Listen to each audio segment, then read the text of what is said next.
Hi everyone, welcome back to the Cantor Coach. I'm Emily Huber, and this week we are starting a series of a couple of videos as we prepare for fall. These are some tips for music directors and those entering into helping to lead the music ministry at their parish, some tips on how to go about doing that. So let's get started.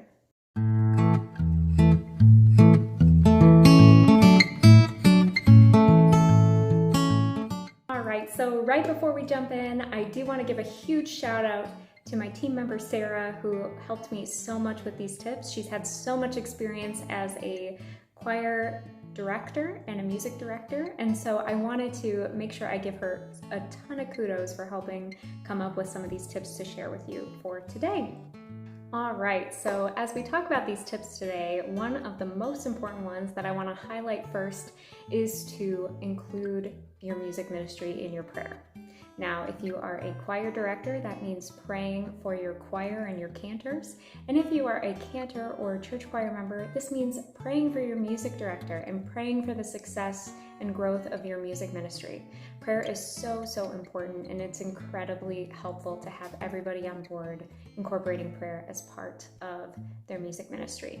There are a few ways we can do this, and so the first way is to, of course, include these prayers in your personal prayers. So yes, we go to Mass on Sunday, we're participating. That is very much an active form of prayer, but we want to make sure that we're including those individuals in our personal prayers during the week as well. So make sure you're including them in your personal prayers. The second is to include time in prayer as a part of your structure of rehearsals. So if you are a music director, this is a great way to start music rehearsals, is by a quick prayer with everyone involved. And if you are a participant, or if you're a choir member or cantor, and maybe if you're not already doing this, bring it up to your music director. Say, hey, we are collaborating with God here with our music ministry. We need to be praying before our rehearsals and before Mass on Sunday. So praying before you start to sing is such a great way to do what we do in a really, truly effective way. If you need a prayer for all of the singers, we have a singer's prayer that's affiliated with the Cantor Coach that I wrote a few months ago. I will link that video down below, but you feel free to use that. But of course, saying a prayer of your own is perfectly fine as well.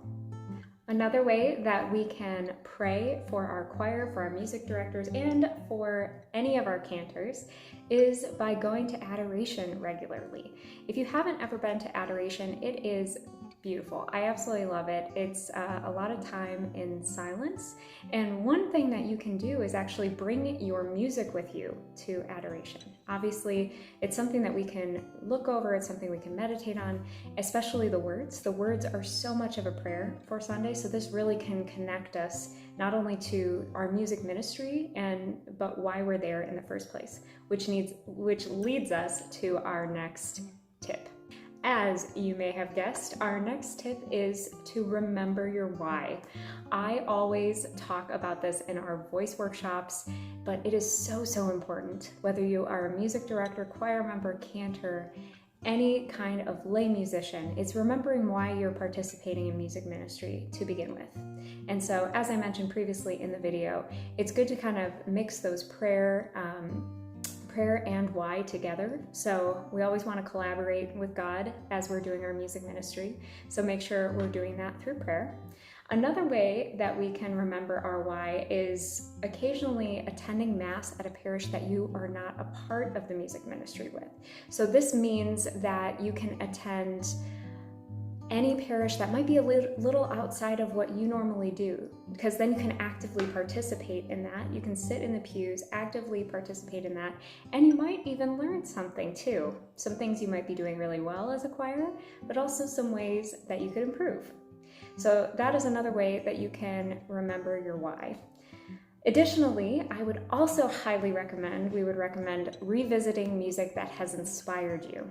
We all have a handful of hymns or psalms that are truly sentimental to us or mean a lot to us. And so we want to make sure that we're revisiting that so that we can remember what inspired us in the first place. All right, and our third tip for today is to reflect on your last choir season. So again, whether you're a cantor, a church choir member, or a music director specifically, it's so good to look back on your previous season. Think about what things went super well and what things maybe could use a little bit of improvement. And as you're reflecting on these things, it's so good to have a look back so that you can look forward. So make a plan moving forward of maybe some dreams for your choir or dreams for your music ministry. Or if you're an independent singer, what are some dreams for your voice? And write those down and bring them to your music director. I know many music directors want to see their choirs thrive. And if you come with a set of dreams for what you want to do as a singer, I'm sure that they want to support you in any way that they can. So it's important to dream, whether you're a music director, a choir member, or a cantor, to dream about what you want to accomplish in your upcoming season. And another question that you want to ask, whether you are specifically a music director, but also singers too, is how can we meet each other where we are? How can we build on each other's experiences, skill sets, because you're going to have a wide variety of skills coming into the room. And so we want to make sure we're picking music that fits all of those different skill levels, but we're also helping them to move to that next level too. So in future videos, we'll talk about ways to do that, ways to collaborate, but these are some ways to reflect on previous seasons so that you can do your best this season. As I said, this is starting a series of ways that we can prepare for the fall choir season. So please leave me a comment down below if you have other tips that have worked really well for you. I always love to hear from you. And don't forget to like and subscribe, and I will look forward to seeing you all next week. God bless you.